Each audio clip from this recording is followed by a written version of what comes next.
Thanks a lot.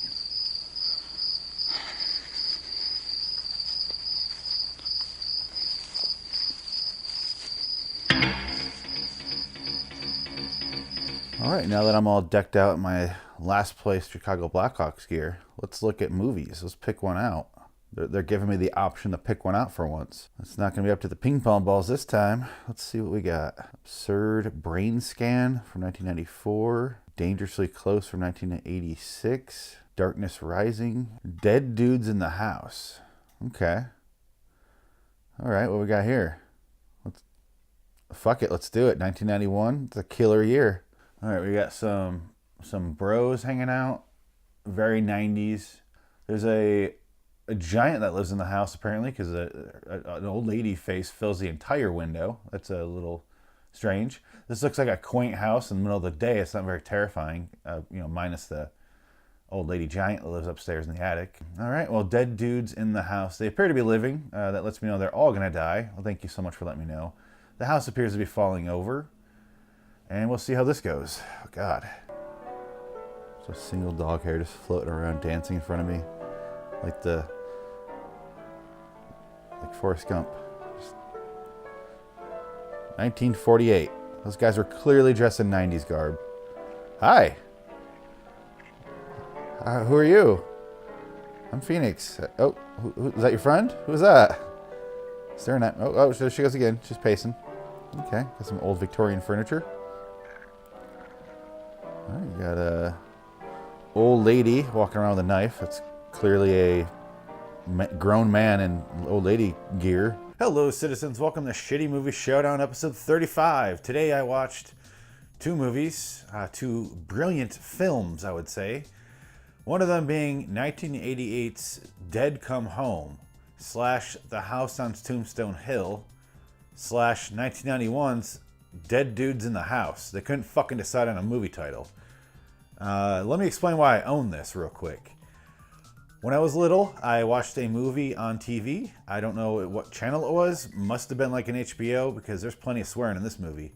But I watched it, and then years later, all I could remember, I kept thinking about it from time to time, and all I could remember was an old lady in a house killing people while they're trying to paint. And just picking them off one by one. And I remember it being, I thought it was kind of a horror movie. And I thought it was black and white, but that's just my memory. I remember in black and white, apparently. And I remember the guy at the end opening the door and getting a hatchet in the head. I distinctly remember the hatchet in the head. And then fast forward, I don't know, that must have been 1992, 93. And then fast forward to 2004, 2005, where I'm on IMDb going, what's that movie? And the message board's like, what's that movie where, and I described everything I just said. And finally, someone actually got back to me. So after, I don't know, 13 years of searching for a movie, ends up being this little gem. So I ordered it on eBay, and it quickly arrived. And I gathered all my friends together in film school, and we watched it. And I was like, guys, this movie, I remember it being badass. And I put this in, The House on Tombstone Hill. It's just the worst. It's just the worst goddamn movie. It was depressing as hell watching everyone go, why did you like that? I'm like, I don't know. I'm sorry. My childhood memories. I'm sorry. It was so much cooler in my brain than it was in real life. It's a disgusting looking house. Everybody, I think it's a smart move.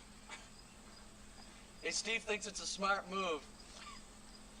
Well, if you think it's a smart move, Steve, then we all know it's definitely a bad move. Are you guys gonna start already? He flipped. Oh, wonderful. Hey, Mark, I think you made a good choice. The place looks like it has a lot of potential. Can we see Mark? Let's take a look There, around. oh, Mark. Hey. Oh, no, he's gone. It was fun seeing Mark. He doesn't stick around long, but he's a blast. Hey, yo! Come here, you guys. Check this out. Yo, it's a fucking tombstone. I told you, Tony died here. We buried him. Where trespassing is a matter of life or death. This film is heartily recommended. Film Threat Magazine. Anyway, that movie's fucking terrible. I started watching it early in the morning, and it was a great way to wake up, let me say that, because it's just the simplest little story. A bunch of fucking dildos show up at a house. Wait, let me back up. 1948. Some old lady's pacing back and forth in the living room while her comatose daughter sits there on the couch just staring at you. And then there's a dead guy on the ground, and they don't explain what happened, and it cuts forward 40 years, which makes it 1988. Despite this movie saying Dead Dudes in the House 1991, it's made in 1988. Look at the credits with a different title. 1988, The Dead Come Home. So we got 3 names for the movie. We going back to the... Oh, no, it's over. What the fuck? What the fuck? Anyway, some dildo fucking buys the house, is bringing along his dildo friends to fix up the house. They move in, and then immediately they see the old lady. In my head, they didn't see her to the end. In the movie, right off the bat, and she doesn't seem creepy. She's like, hello. Great. Just great.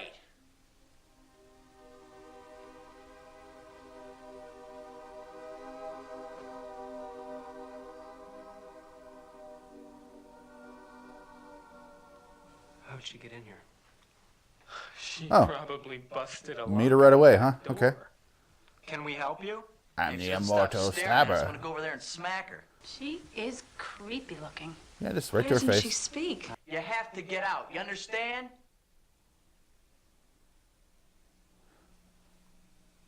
I've got an upset stomach and a hunchback. See? I hear none Simple of as this. that. She didn't head toward the exit. Hey, do you want me to go with you? No, you stay here. I'll be back. You're just going to insult her some more. They all huddle together in masses instead of like believe dividing this. around the house. And it's clearly a 30-year-old man in old lady makeup and wearing an old dress. And it works. I will say, I want to make fun of it, but the old lady is the only thing in this movie that works.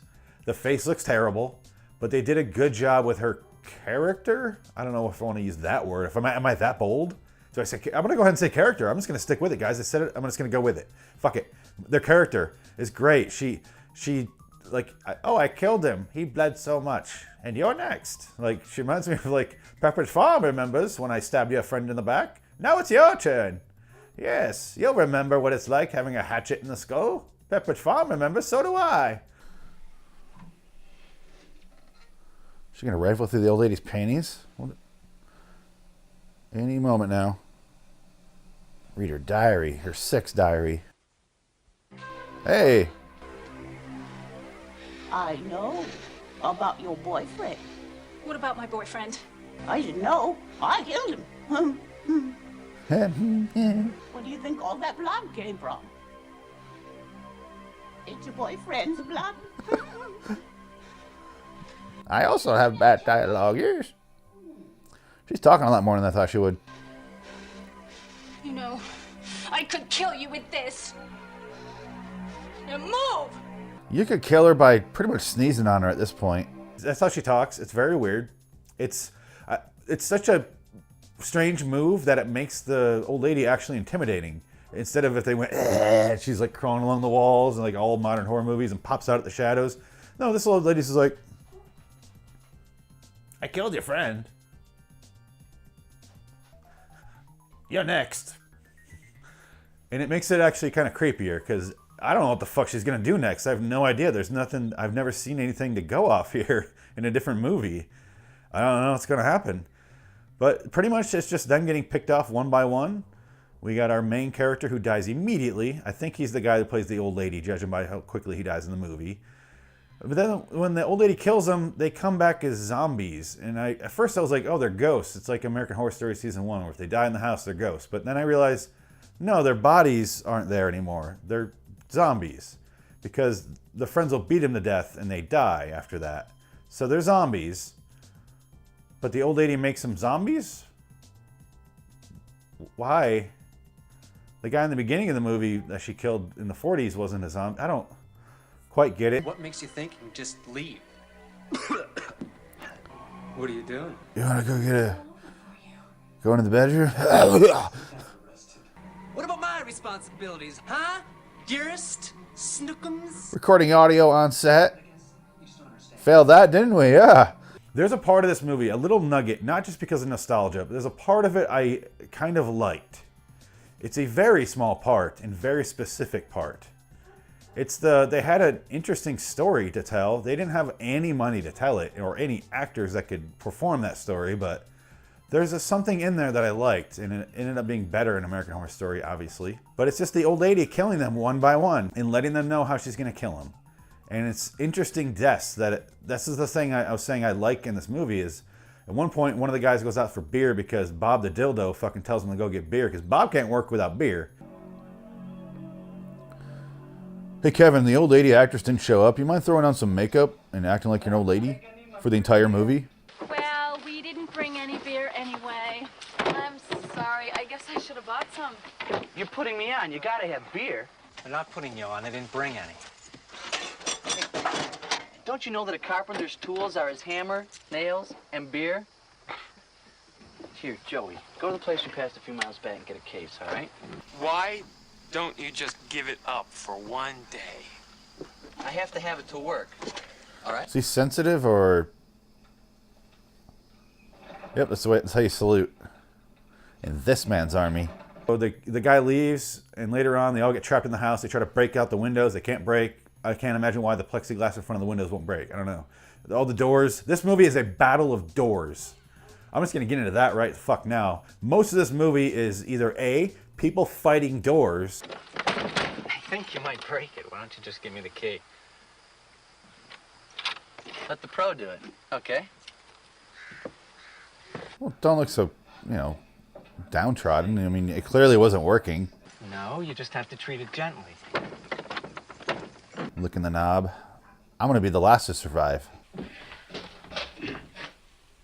I'll get it. Oh, you can do it better. I'll get it. You just have to put pressure on the door while you turn. Are you pulling? Are you Muppet Babiesing this where you pull the door and hold your hand over it? It doesn't work. Must be another door. These impenetrable wood doors. What's going on?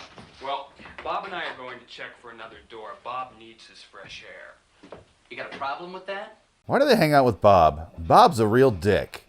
Bob's been different since the accident. So aggressive. Do you want tetanus?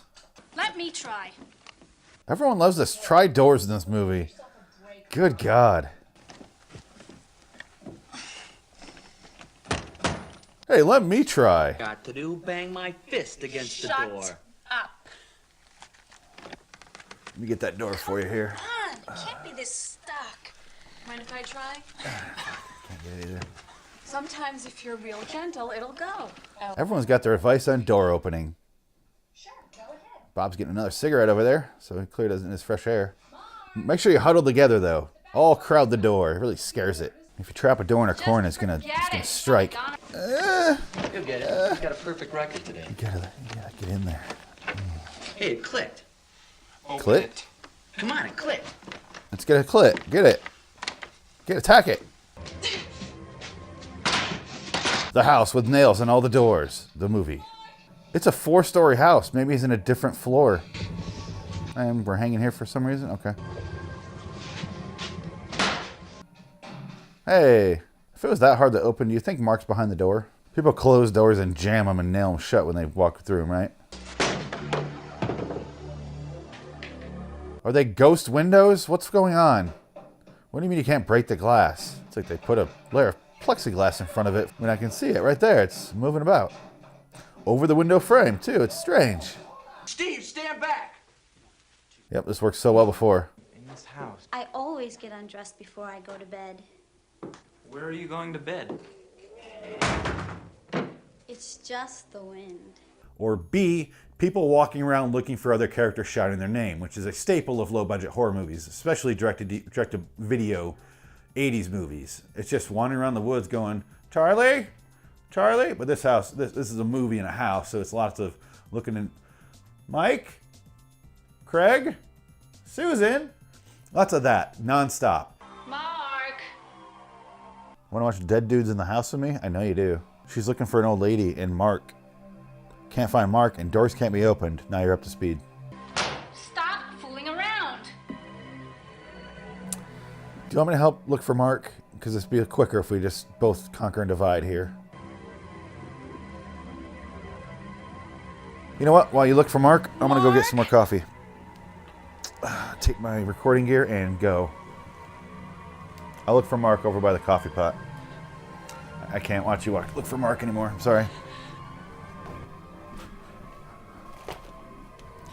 Stupid bitch. Gosh, stupid bitch looking for Mark. I think she can't hear me over here. Stupid bitch. Mark, where's Mark? I need you to open the door because I can't do it. Mark.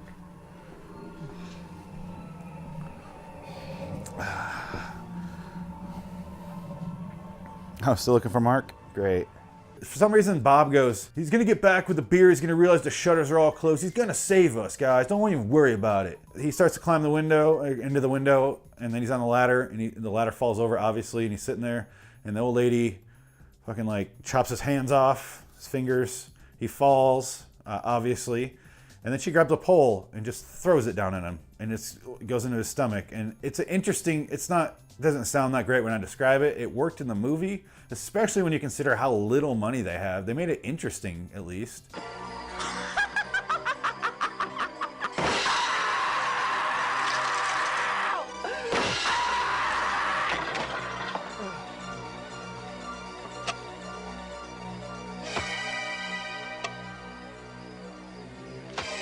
Are they flying off by their own accord, or is she flicking them off with a machete? What the fuck was that?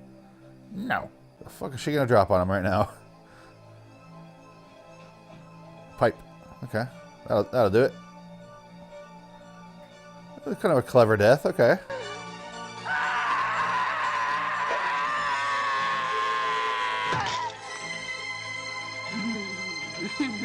I wish I could see where it went.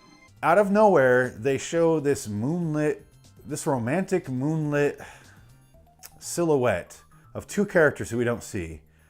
Because it's a silhouette. That's how silhouettes work. Pay attention. And then they're having a little conversation. One's in a lawn chair. It looks like the Maxell cassette cover. Is it live or is it Maxell? I don't remember. But they're having a little conversation. They walk away. And then we realize they're going to the house because that's what they're talking about. These two characters show up at the house.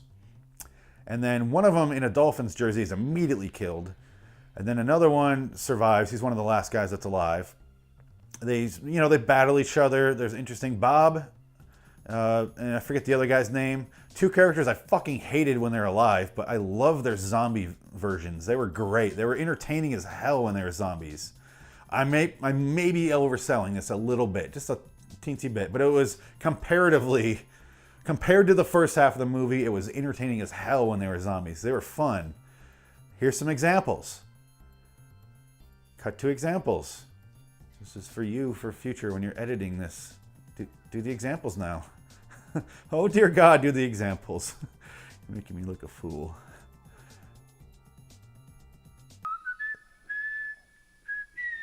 I like Zombie Steve. He's my favorite of all the characters so far.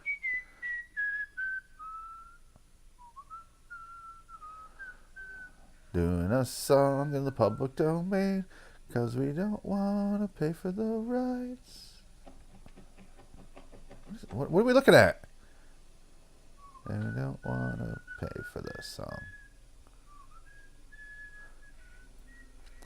We're not even going to pay for lights. An old dumbwaiter? What is that? I don't know what we're looking at. One guy dies right away, peeping on the old lady's daughter who's in a bra for no reason. And thank fucking Christ she didn't show her tits, because I feel real bad for actresses that show their tits in these low-budget horror movies, because it just is nothing they get out of it.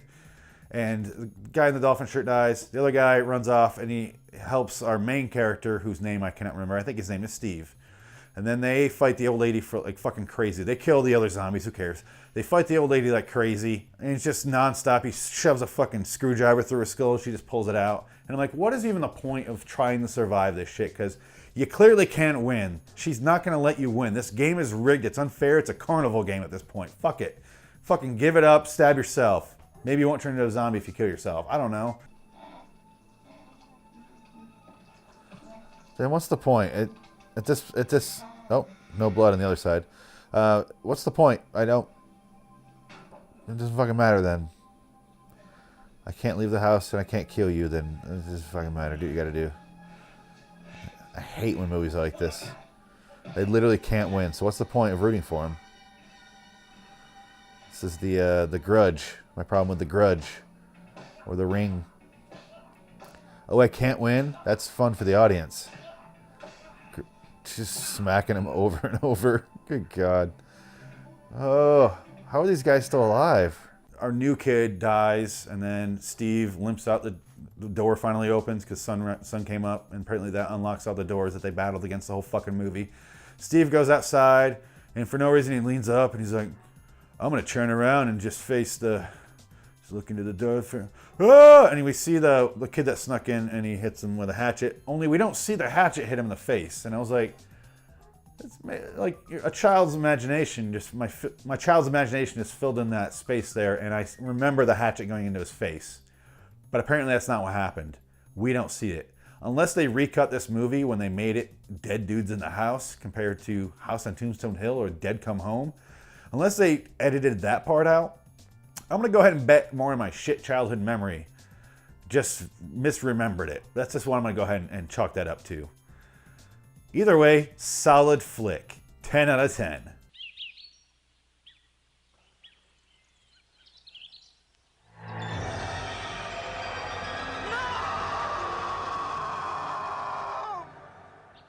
Wonder what happened.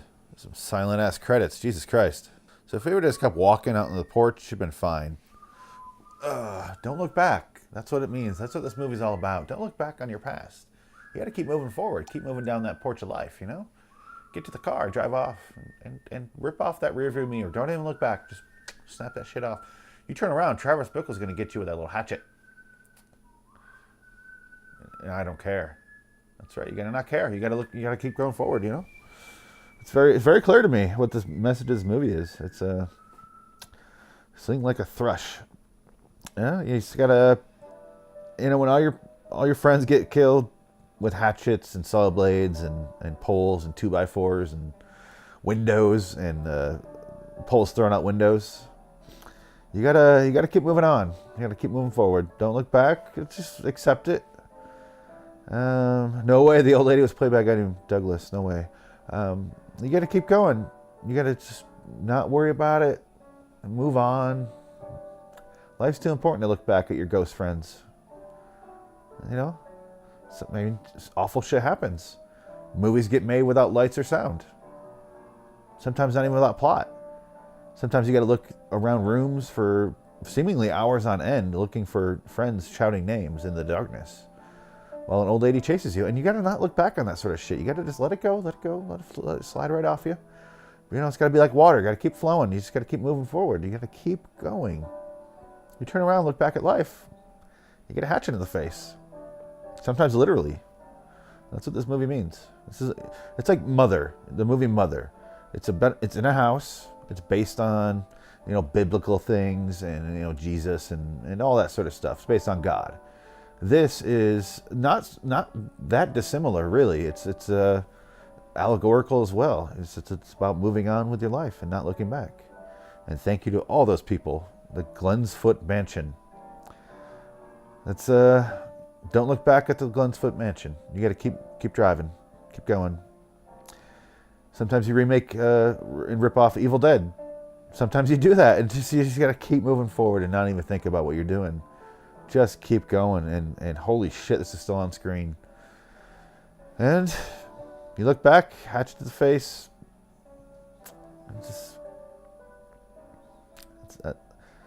C'est la vie. That's what happens. How do I rate this? I'm going to go with Dead Come Home was like a 5. House on Tombstone Hill, I'll give it a 3 because the title didn't make any sense. There's only one tombstone. Why would it be Tombstone Hill? Didn't make any sense. There was a house. I get that part. Dead Dudes in the House, I'm going to give it a 7 because the title made more sense. The poster's a fucking lie though, so I'm going to downgrade that to a 1. Yep, the poster made that much of a difference. I fucking hate when movies put actors on the poster who are not in the film. And yes, it is a film. I hate when they do that. Staple of directed VHS movies in the late 80s, early 90s. Just putting anybody on the front cover. It doesn't fucking matter who it is. It'll sell. That guy's not in the movie. That guy's not in the movie. None of these guys are in the movie. I fucking hate it. I despise it. So I will say this as a synopsis of this movie. Fuck childhood memories. They will always lead you astray. And here we go. Dead End Drive-In. Oh, Jesus Christ. God, scared the shit out of me. Sydney. Oh, okay. Tahiti, December 3rd, 1988. Toll destroyed by a nuclear accident. Pacific fishing grounds polluted. Cape Town, April 1st. Oh, it's the April 1st joke, though. It's April Fool's. The Great White Massacre. 103,000 people die. So now you're going to the future. This is not what I expected for this movie. Oh, Jesus, God. Sorry. Natalie McMurray. Peter Whitford running along, next to the Pink Floyd Pigs album. Pink Floyd Animals album. After I watched Dead Dudes in the House, I watched my Vikings not make the playoffs. And then I watched Dead End Drive-In from 1986. And it wasn't what I expected. The poster looks like a vampire movie, like Fright Night. It looks like a movie where they got stuck in like some sort, like From Dusk Till Dawn, where they're stuck in a building, or the drive-in in this case, trying to escape evil. That was not what happened in this movie. What the fuck was this movie? I didn't know it was Australian. That was a surprise. Didn't know it was going to be about like a weird post-apocalyptic world like Mad Max. It was basically Mad Max mixed with Fright Night, mixed with... I don't even know if I want to say it's mixed with Fright Night. It was so fucking shitty. Basically, the apocalypse has happened. Economic apocalypse, I believe. The opening crawl had a bunch of like all these different years and events that happened. I don't know if it mattered. I really don't. But it's all this weird shit that happened, Mad Max style, where like the world's over, but like economically, not so much, you know, no fucking nukes went off or anything. And it's just like this chaotic world where gangs rove the streets, and apparently they're called the Cowboys. Wear a raincoat. Hey, fuck off. Wanna sell your shoes? Ha ha ha. My heart's not in the military, I'm sorry.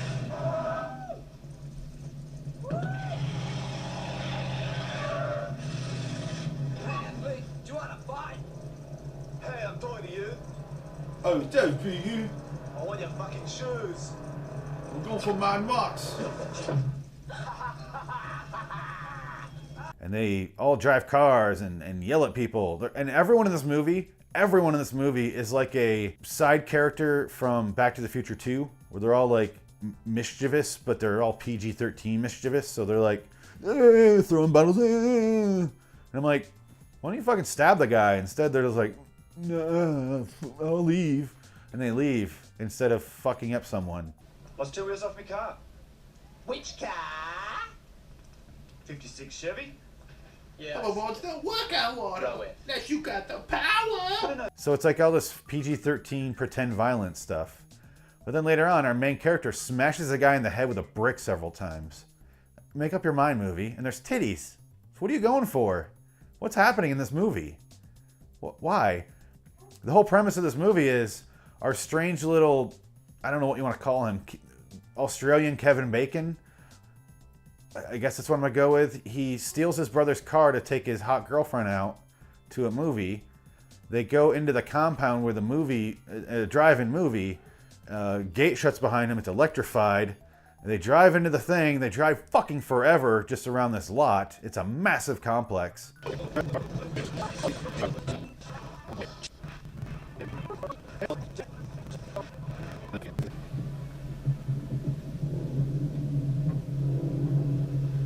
Cardboard police car? What the hell's that? Not here. Why not? Police.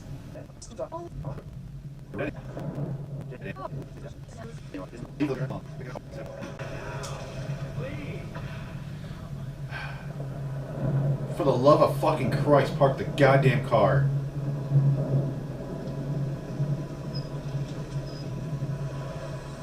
And then while they're fucking, because obviously they're fucking, someone steals their tires. They realize it's a cop car.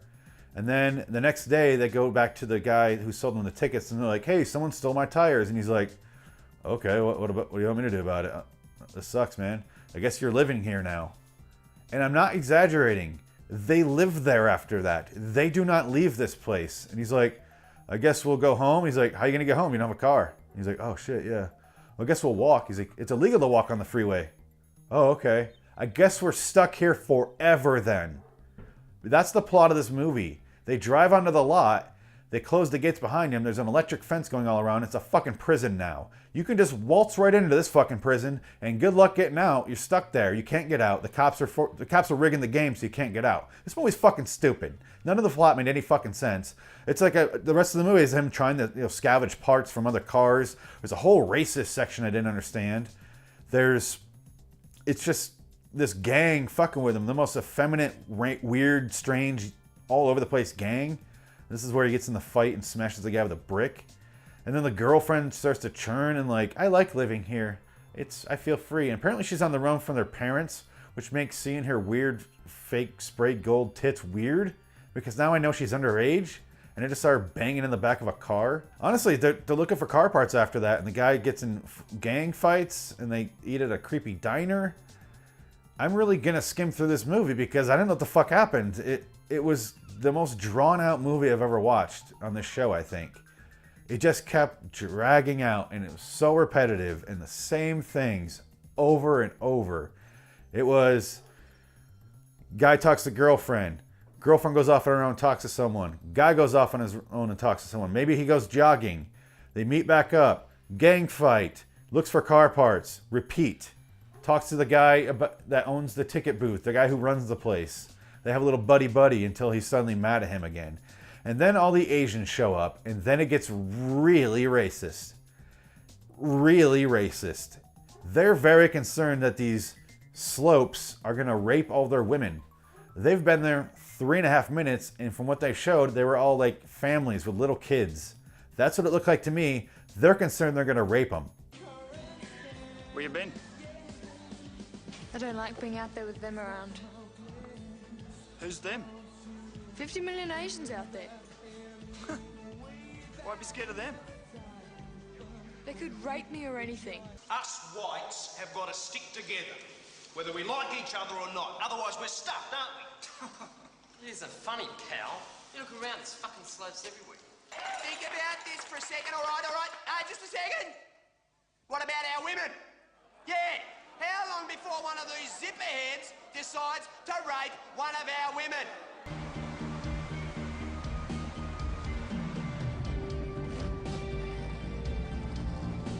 There's just so much of this movie left.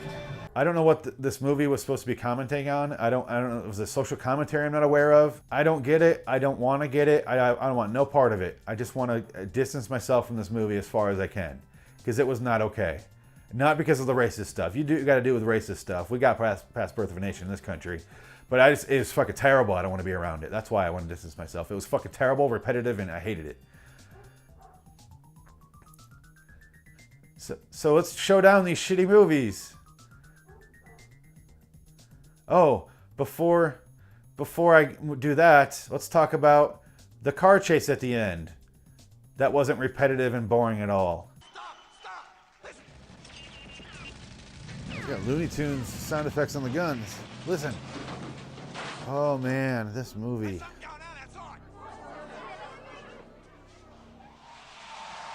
Those police cars are just cardboard. Ridiculous.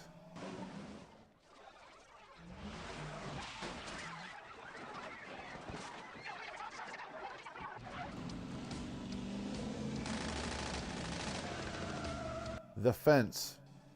Go for the fence.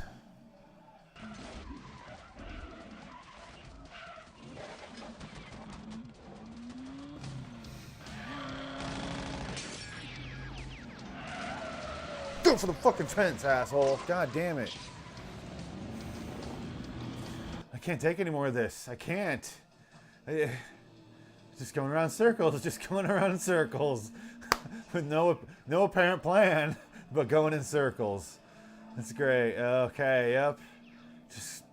You're gonna go in the circle? Yep. And then you're gonna find the machine gun and go continue to chase them in circles. Okay, now we'll show down these shitty movies. We're gonna show down these shitty movies. Yay.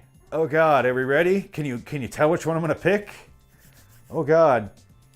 So I was a little harsh on Dead End Drive-In in the review just now. I literally just finished it. There's parts of it I liked. There's a world in there I like. Just the premise in which they had the characters there was fucking stupid. It would have been fine if they were kept there against their will and they made that very apparent with like armed guards and like some sort of threat. But the whole time I'm like, just, I can see houses right there. Just go to them. No bastard ever gets out of here, right? We're all fucking stuck here forever, right? You swear a lot, don't you, son? Sorry. I can see houses. Go to the houses. They're right goddamn there. There's a car, there's roads. Open the toolbox, will you, son? You stupid son of a bitch movie. Go on, open it.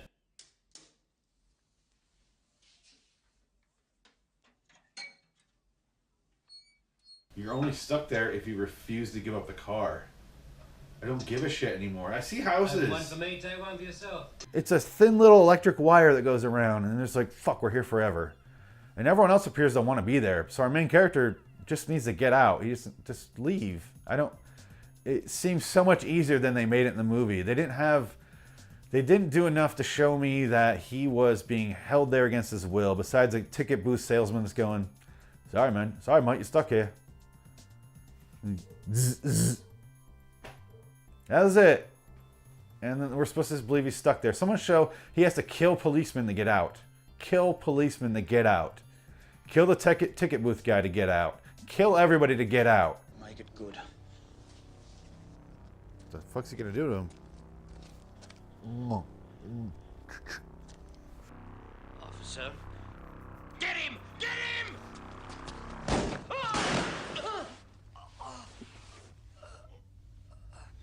And in the end, he's just driving away, crying.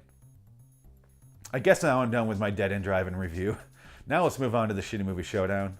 This thing, I'm not doing it again. We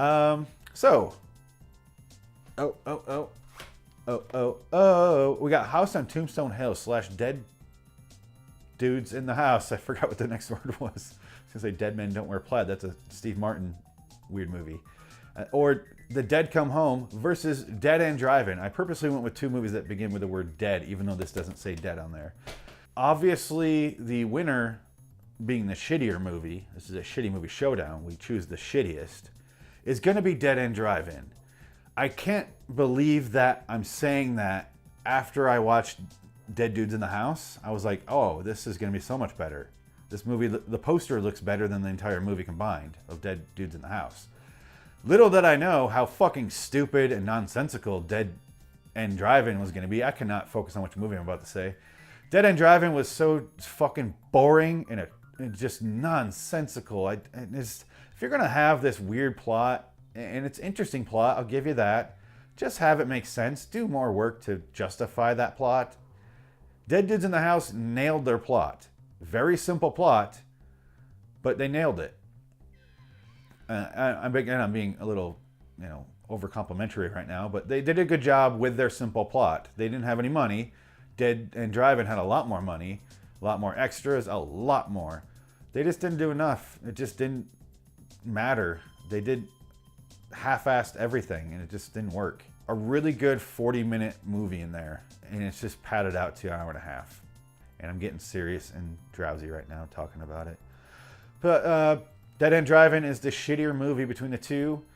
With that being said, is it worse than Death Machines? I just realized the other movie has the word death in it, and these are both dead.